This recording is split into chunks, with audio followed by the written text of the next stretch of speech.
Well, welcome today. We have with us a special guest, somebody we want to welcome to the Greenville area, Josh Powell, the new pastor at Taylor's First Baptist Church. And Josh, you've been president of the South Carolina Baptist Convention. You founded a seminary in India.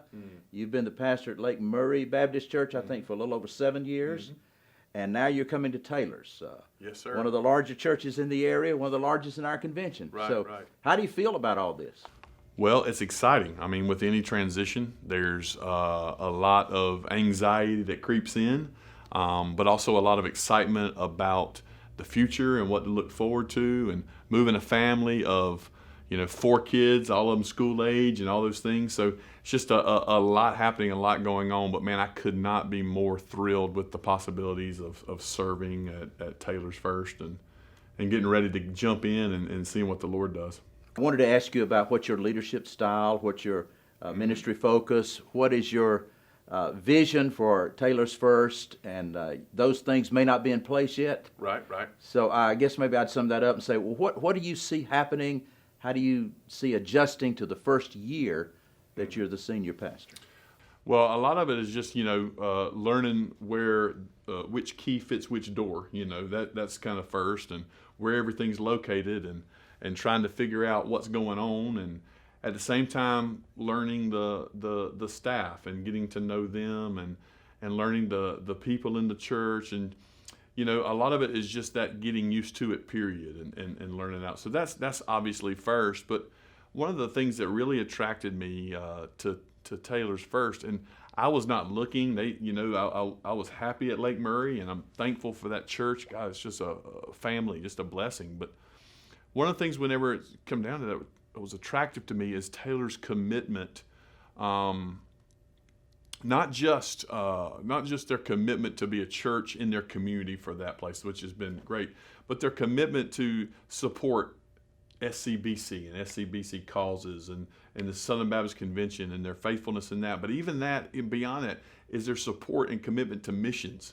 And how they've been so committed to that. So it just thrills me to be a part of that legacy and tradition, and seek to build on that and keep going. And so a lot of that was built up excitement. Now, leadership style and all those things, and I'm the kind that comes in and just has my eyes open, and we'll see and see what's happening, get to know the people, let them hear me preach, let them hear my heart, let them get used to my style, and then we'll see where the Lord takes us and see what we need to do coming out of COVID.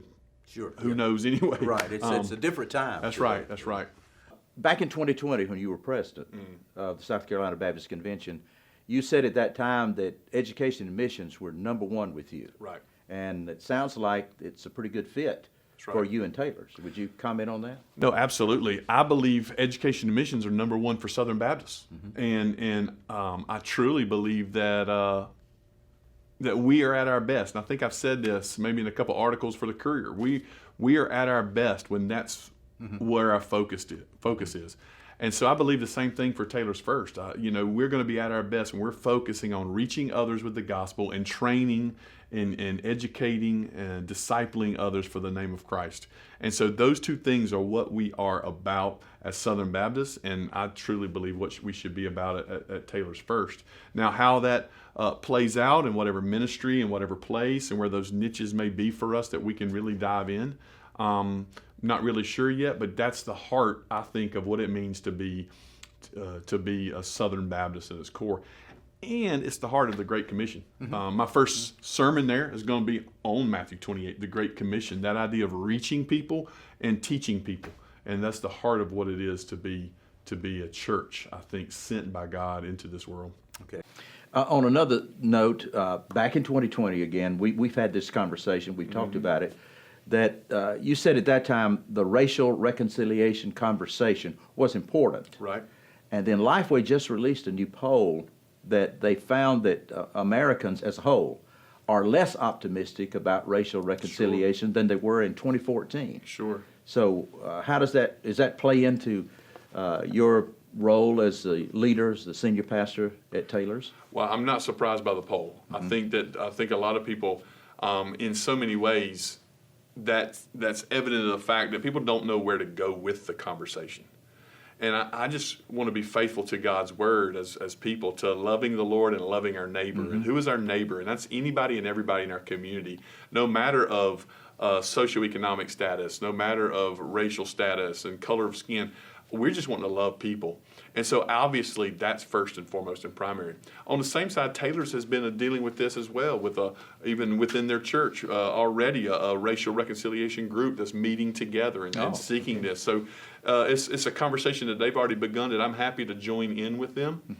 But Rudy, as you know, I mean, when we're gospel people, gospel oriented, we can't let the world dictate what conversation we have and what we want to talk about. We want to respond prophetically, and when we look at God's word and we see the end, how the Lord gives us that picture of the end, and all nations and peoples are there, then we want to, as much as we possibly can, reflect that here.